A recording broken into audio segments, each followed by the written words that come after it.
Hi again, everybody. Welcome to Inside Golf. I'm Harry Donahue. Today, as you can see, it's our Christmas and holiday special here on Inside Golf, as we look back at some of the shows we did this year and saw how golf is an opportunity for both professionals and amateurs to give back. Also, our Teed Off panel will be discussing the year that Jordan Spieth had in 2015. Pretty special. So stay with us and enjoy the holidays right here on Inside Golf. Inside Golf, presented by PGN Plus. Play your golf bucket list. By Jersey Man Magazine, it's a Jersey way of life, and Philly Man Magazine, bringing it to Broad Street. And by the Philadelphia Section PGA, experts in the game and business of golf. Along with being stewards of the game of golf, your local PGA professional wears many hats. We are teachers. We are players. We are managers. We are merchandisers. And community leaders. But we all wear one badge. PGA professionals are well-trained experts who work hard to share the joy of golf with our neighbors for over 90 years. To find your local PGA professional, visit phillypga.com. Brought to you by the Philadelphia section of the PGA. We are the experts in the game and business of golf.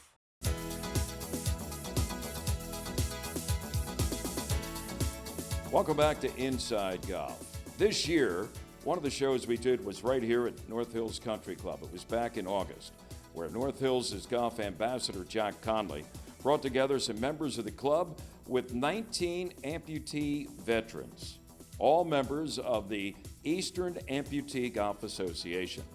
Bob Buck is one of them. In fact, he's the executive director. How did the association start 29 years ago? 29 years ago, it started when I found out about the National Amputee Golf Championship, played in their tournament, and after the tournament they asked if I'd be the Eastern trustee, which was great. I said, I don't know what you want me to do, but I'll give it a shot. As soon as I got back from California, I formed the 501c3 Eastern Amputee Golf Association so we could develop tournaments in the area, and later we've done golf clinics for people with disabilities. How widespread is it? How many states are involved in the Eastern Association? We're covering 13 states, the original 13 states. We have members from 42 states and Canada. And actually we have a member from Australia who occasionally gets here to play with us. So it's a pretty good size group of. And how many golfers are involved? We have approximately 450 amputee members, and I'd say 269 or so, 70 actually play and come out and play with us. Right. So it's a nice group. And looking at the guys, I mean, they're different ages, younger guys, older guys, from different branches of the military. If you had to, what would you say is the one link that they all share when it comes to the game of golf? Well, number one, it's the love of the game of golf that we have, and then the camaraderie of us all having been veterans and served our country. There's something critically important about that, and it's great to get together and see each other. The other aspect of it is, all being amputees, we get a chance to find out what each of us are doing. So we learn about things that help each other, and then we learn about the tough part of the golf game and learn how to play. Well, you know, we just kind of had a little glimpse of your golf game here, and on that last hole, looks like things are going rather easy for you. That was a great up and down for par from behind that par 4 green. I appreciate that. It's not the best part of my game, but it worked out pretty good. Well, I'd say so. Ron Castile, who has served in his day as a Philadelphia District Attorney, Chief Justice, Pennsylvania Supreme Court, and more importantly today, a Marine Corps veteran. Yeah, I was a Marine Corps veteran. I was in the infantry in Vietnam in '67, and that's where I got these wounds. And I actually took up golf after a while. I used to play with an artificial leg, but then I threw it away. So I get up there and whack away. Were you a golfer before the accident? I was a caddy growing up and, working in country clubs and all that. So I could play, but because of my injuries, I didn't play for a while. Didn't think I could play until finally I go out with somebody and said, yeah, come on out with us. And I whacked it around. It was good to get away from things. You know, Ron, when you think about it, somebody in your situation after the accident, I mean, I guess golf is at least something that you can do on a regular basis as opposed to maybe if you were trying to participate in some other sports. Yeah, well, the one thing they taught me when I was in the Philadelphia Navy Hospital was how to ski on snow. So they had a regular program, and that was early on. And That's developed into a huge thing in the United States and the world. They have Olympics for it now. But that's what helped get me out of the hospital and back into the swing of things. And so is golf. You know, you come out here, it's beautiful, and you know, it's relaxing. It takes a while to play, you know. Usually you don't play in the same kind of weather conditions as when you're skiing. Right? No. How about getting together with fellow veterans? Well, I've always been pretty active in Philadelphia in the veterans community. I was one of the founders of the Vietnam Veterans Memorial downtown Philadelphia, and you know, I'm in all the different veterans organizations. So I've always had a kind of a soft spot in my heart. I've been involved in veterans things, you know, really since I got out of the Marine Corps in 1968. Well, listen, you got a great day. You got some new clubs. Go out there and have a great time. And, of course, thanks for your multiple services. Thank you. Later on September 11th, Inside Golf was at Kennett Square Golf and Country Club, where the host pro Tom Karpus was there to help celebrate and commemorate the Folds of Honor event. An impressive ceremony was held prior to the Shotgun Tournament, which featured Philadelphia Section PGA professionals paired with Kennett Square members and other amateurs. Two of the organizers were our own golf rules expert and PGA professional Tom Karpus and Kennett's golf chairman, Vic Dupuis. Well, this is our 14th year for the Kennett Square Memorial Pro-Am. Started a long time ago with ADA as our beneficiary. And when Patriot Golf Day started in 2007, well, of course, it seemed logical that we would involve Folds of Honor Foundation. So since then, it's been a collaborative effort. Both charities have enjoyed a lot of money, over $320,000 since we started. We're going to probably raise about $40,000 today, thanks to great sponsors like U Financial Group and Vic Dupuis, our golf chairman here at Kennett Square, our membership support. So it's one of those feel-good kind of days, as I call it. Well, the field's big. We have lots of great professionals from all over the PGA, Philadelphia section, great men and women professionals who have come out to support a great cause, and a lot of members who have brought guests today, and a lot of folks that are from the area that just feel like this is one of the must-do events of the area. So it's great to see a great turnout, record number of golfers this year, and very exciting to be part of it again. This year's special guests included Alan Ranowski, former PGA president and director of golf relations for the Folds of Honor Foundation. Around the country, we've had so much support from our PGA professionals and facilities. Over 460 events that this one will be part of. It's the third time I've been up here. Tom Karpus, our PGA professionals, done just an outstanding job, and all the members here at Kennett Square certainly embrace it. This year's charity event was made even more meaningful, falling on September 11th. Kennett Square was pleased to welcome Major Ed Polito, director of the Folds of Honor Foundation. PGA professionals are very important and an integral part of what we do for this great event. And Tom Karpus here at Kennett Square Country Club, along with the members, are making sure that they're making a difference. They're letting people know about the Folds of Honor, but they're also creating a patriotic themed environment where people can come out, honor the sacrifices, and more importantly, educate the legacy. But also on this September 11th, how great it is that what we can do as a country and as a nation is do events like this all across this country, letting people know that, you know what, our military is important. We're going to honor them, but we're also going to honor that sacrifice that was made on that September 11th day in 2001. We give spouses and children of the fallen and wounded educational scholarships, working with my friend Alan Ranowski and many other PGA professionals around the country. And Alan actually works for us now. We're making sure that families understand that we are here to not only honor their sacrifice, but more importantly, educate their legacy. Major Ed Polito certainly appreciating what this annual event does for Folds of Honor. And coming up next, we'll take a look at how golf can also contribute to other very worthwhile causes. You know, golf course superintendents are the unsung heroes of our great game. Thanks to the game's efforts, we now have turf that needs less water and is more sustainable and offers natural wildlife habitats on our courses. If you love golf like I do, like what I do, thank a golf course superintendent. Thank a golf course superintendent. Do thank your golf course superintendent. Thank a golf course superintendent. A message from the Golf Course Superintendents Association of America.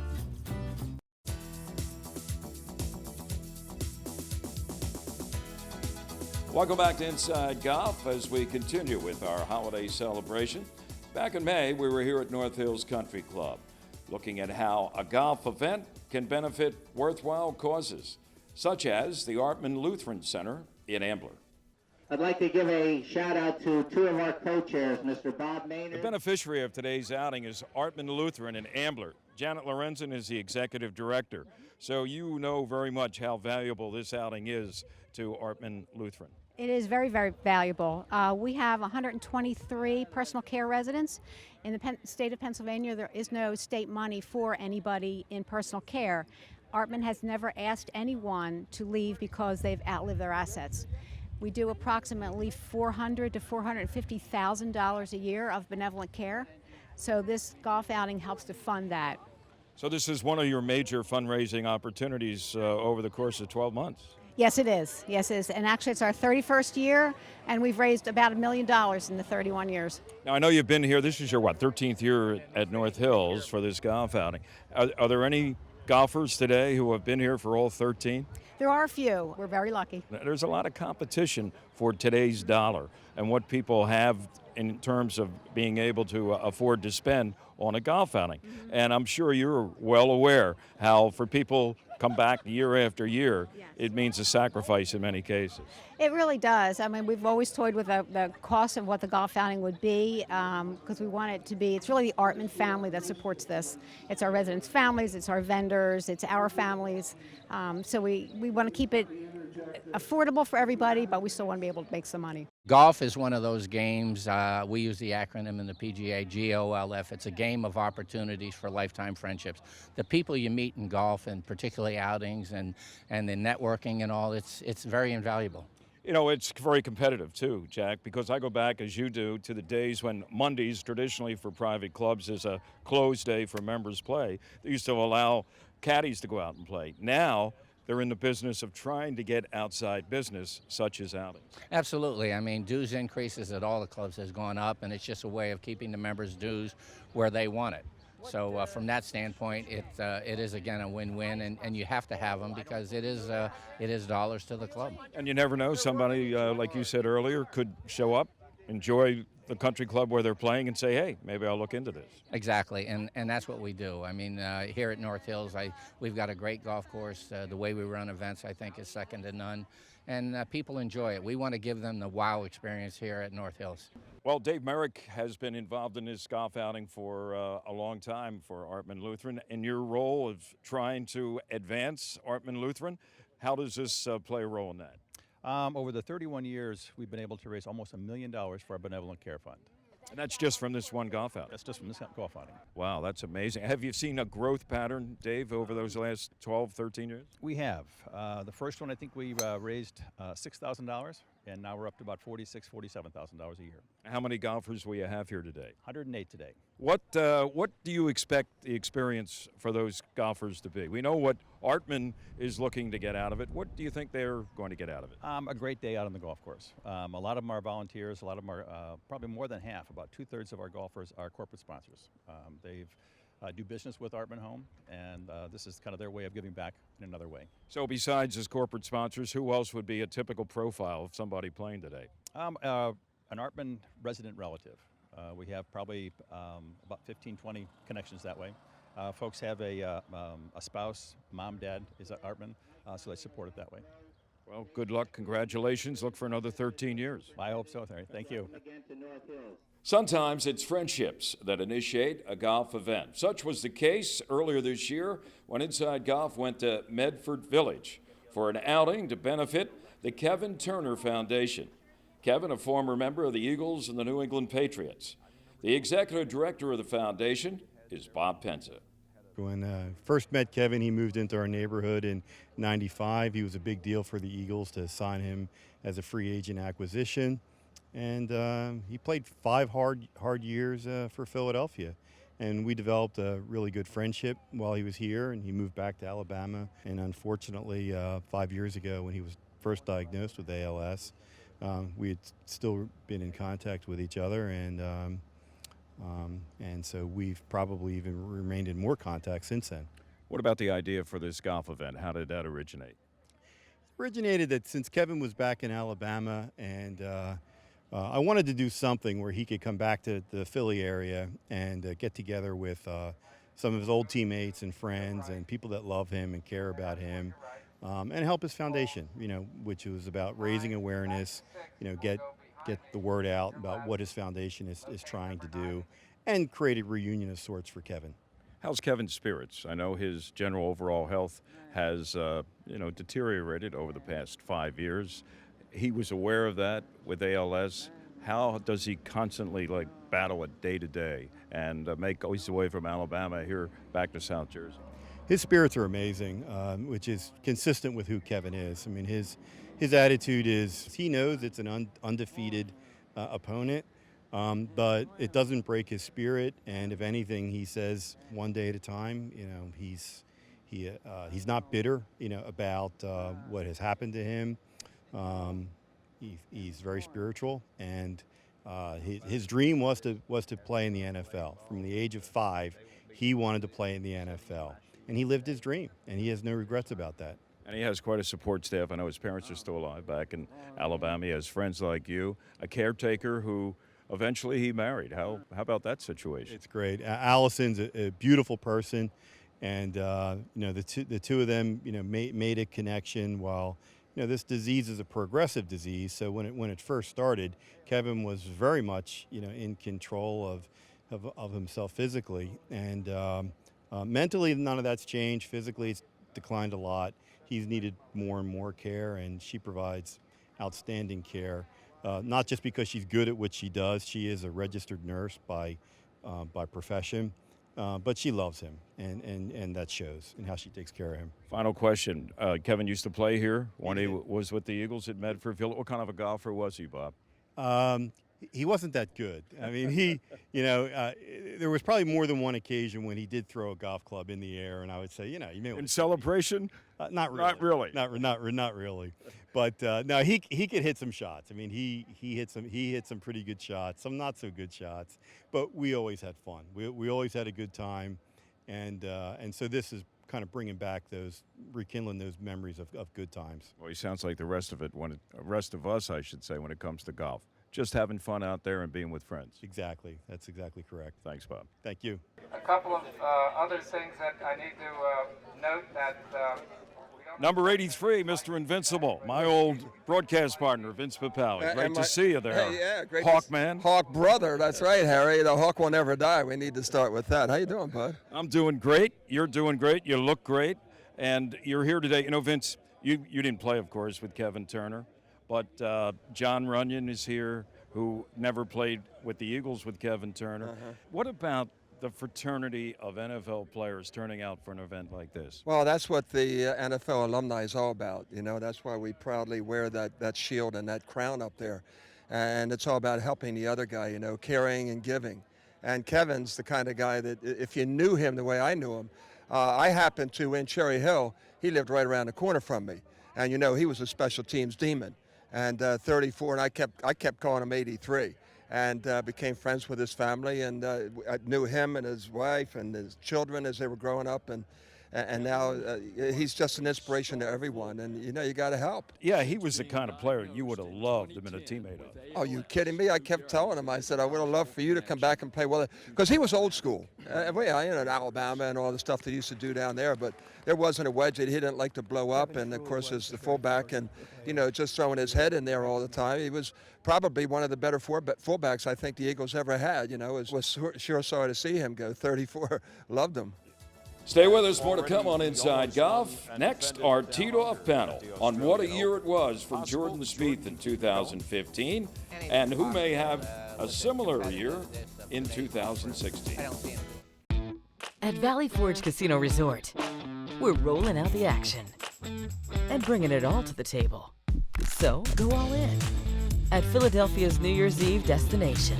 Make your New Year's plans. Third Eye Blind rocks in the new year.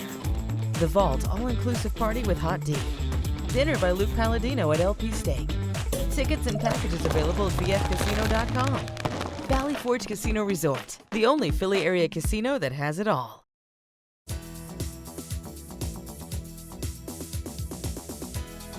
And we welcome you back to Inside Golf for our Teed Off panel. Today we're back at the Valley Forge Casino Resort in King of Prussia. Great spot to be, and it's even better when we got our illustrious panel assembled here at the Casino Resort. Bob Shepard is back, longtime professional in Philadelphia and a contributor for years on Teed Off.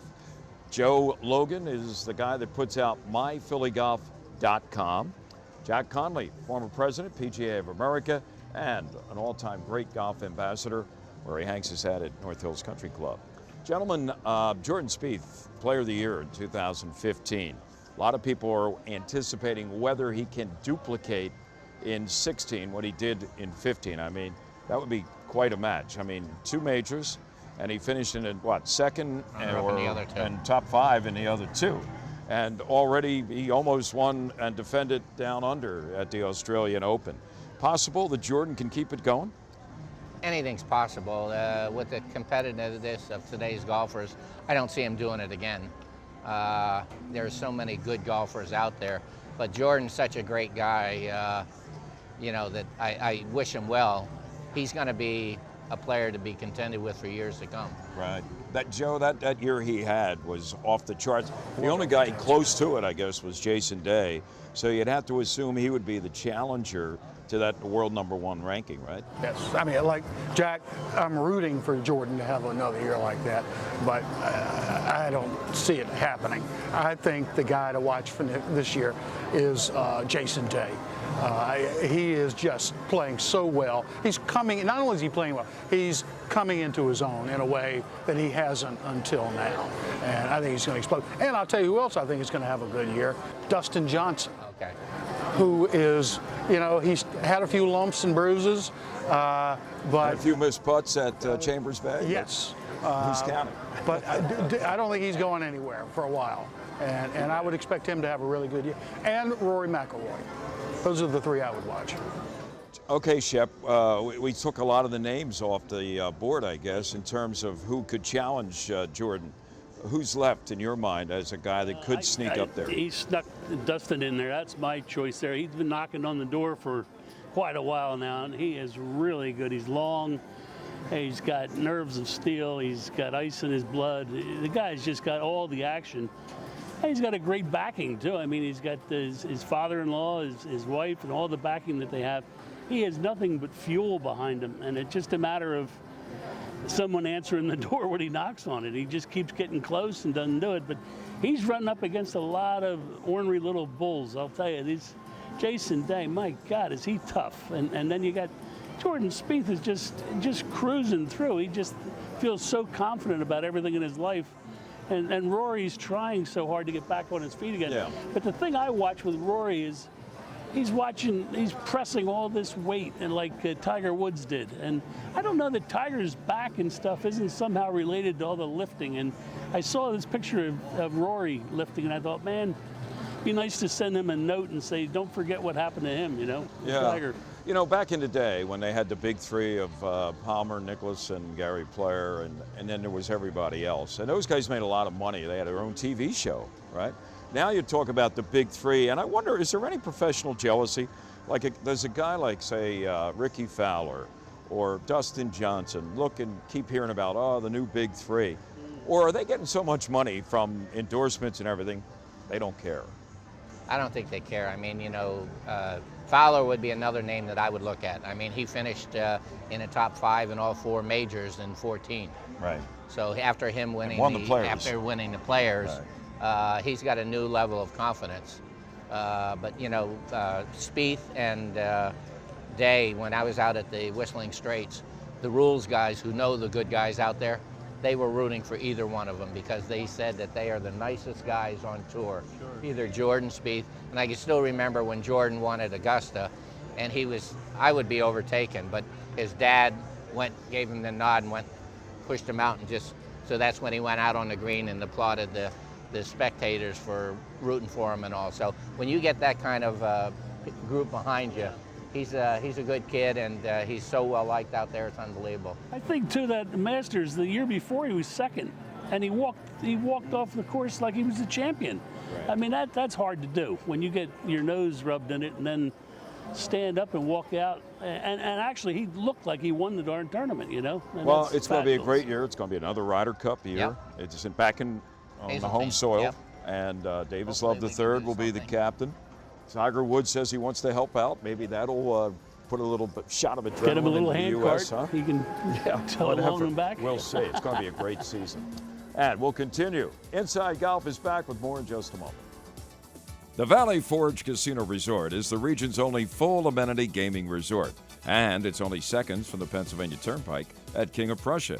It features 600 slots, 50 table games, and there are nearly 500 guest rooms, plus 8 restaurants designed to meet all of your dining needs. So put the beautiful Valley Forge Casino Resort on your destination list.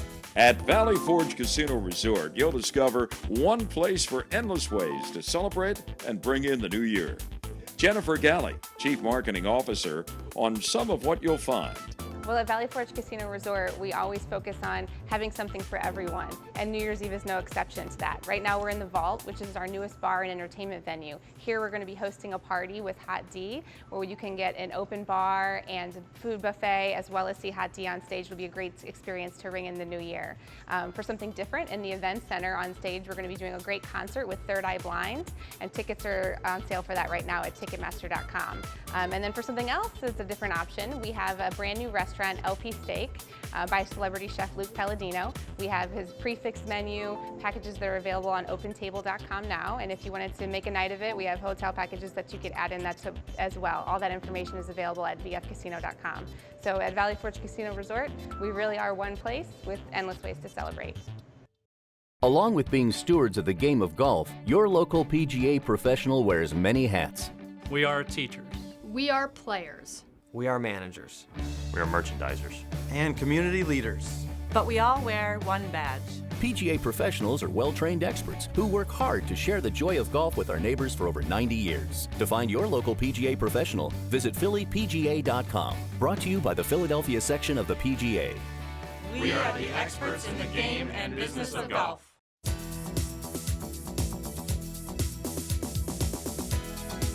Well, that's going to do it for this week's edition of Inside Golf. And next week, we'll have more on what we did in 2015. We'll take a look at some of the great golf courses in the area we visited. And here's a little reminder for you. If you have a golf story or a golf video that you'd like to share with our viewers, send it along via social media to our sites listed below. And this is our last chance for us to wish you a very Merry Christmas and a Happy Holiday. But don't forget, be back with us next year as we help ring in the new year. I'm Harry Donahue, and remember, no matter how bad it's going for you out there, don't pick up. See you next week on Inside Golf. Inside Golf, presented by PGN Plus. Play your golf bucket list. By Jersey Man Magazine. It's a Jersey way of life, and Philly Man Magazine, bringing it to Broad Street. And by the Philadelphia Section PGA, experts in the game and business of golf.